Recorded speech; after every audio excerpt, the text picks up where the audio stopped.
Good evening to all. Thank you all for coming. I adjust the microphones. My name is Matt Germain, and I want to take a moment real quick to recognize everyone who made today possible. There's a lot of people. Can you turn it all the way down?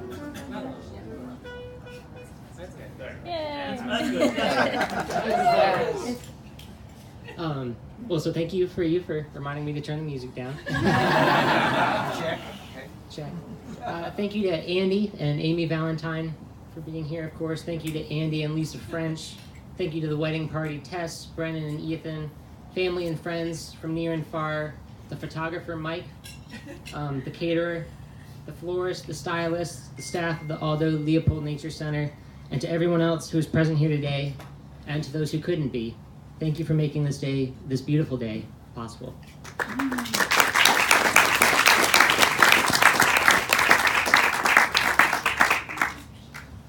I'm especially honored to be standing before all of you this evening to celebrate this special moment. As I said, my name is Matt, and I first met Elliott in college when he established himself as one of the few people that made a point to laugh at every single one of my puns.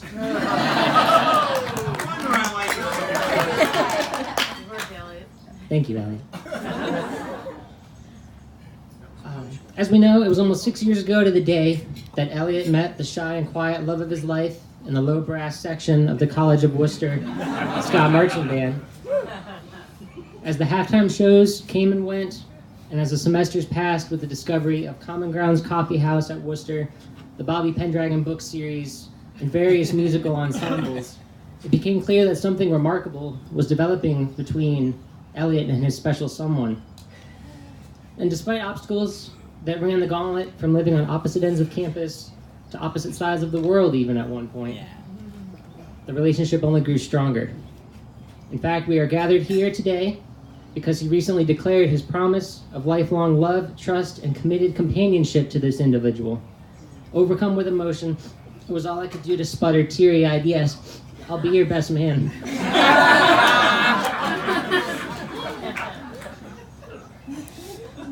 Unlike me, Elliott is a terrific storyteller by both qualitative and quantitative measures.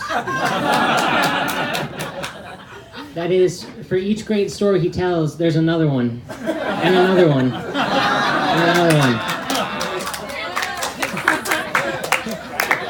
That's true. So forgive me if I trip over my words. I don't often get this much mic time in front of Elliott.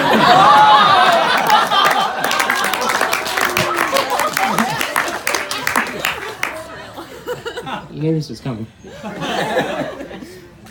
You think such a characteristic would come at the expense of the ability to listen and include, but this is where Elliott stands out. Each time he prepares for an adventure that will turn into his next great story, he invites you along to be part of it. One summer, as Elliott and I were adjusting to living and working in the desolate environment that is summer on a small D3 college campus, he invited me along to throw a frisbee around on the quad. Before we knew it, other students had begun to approach, and by the end of the summer, ultimate frisbee games on the quad had become a regular thing, all because of Elliott's initial genuine presence, making people feel welcome and included. This past winter, Elliott and Caitlin took a vacation to my native Detroit. A core part of their trip was visiting John K. King Books, a magnificent old bookstore and a place that I had always wanted to visit, but for some reason never had. Despite knowing that I was living in an entirely different part of the country at the time, Elliott reached out, confirmed when I would be in the Detroit area again, and invited me along as he and Caitlin visited this great bookstore practically right in my backyard. In this fashion, Elliott not only handed me a pen to help compose part of his next great story, but he also handed me a lens to see my own hometown with a new perspective. That's not something a normal friend can do.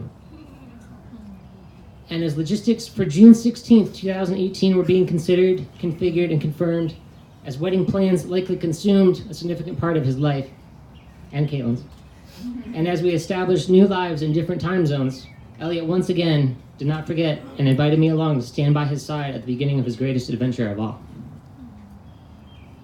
Not many individuals witness the joy and privilege of being present as a dear friend's relationship sprouts and blossoms over several years. Sometimes life events occur that force friendships into uncertainty for a time. Sometimes distance dampens the flame rather than kindles it. And sometimes once a shared context such as college evaporates, old friends struggle to include each other in their respective quests to forge new stories, create new memories, and otherwise continue growing together. But that's not the case with my friendship with Elliott, and that's not the case with the relationship between Elliott and Caitlin.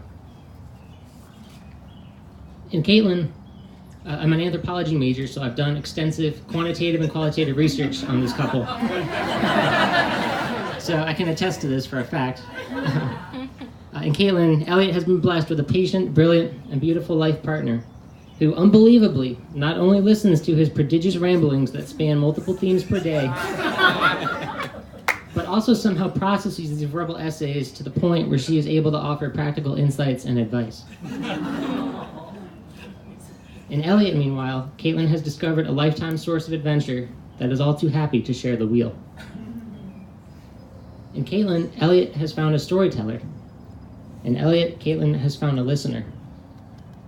And while Caitlin provides a sense of groundedness to Elliott's buoy in a hurricane curiosity, Elliott has encouraged Caitlin to come out of her shell, look around, and to paraphrase Elizabeth Schuyler in Lin-Manuel Miranda's Hamilton, experience all that life has to offer right now, especially what will now become their greatest adventure. And now, I'd like to make a toast.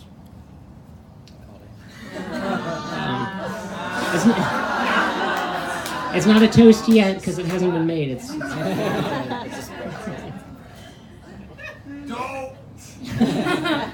To Caitlin and Elliott, may remembering the loaf you have between you be the yeast of your worries in your life together. And may you instead focus, as you always have, on enjoying the current adventure in the moment and the many ones abread. To Elliott and Caitlin.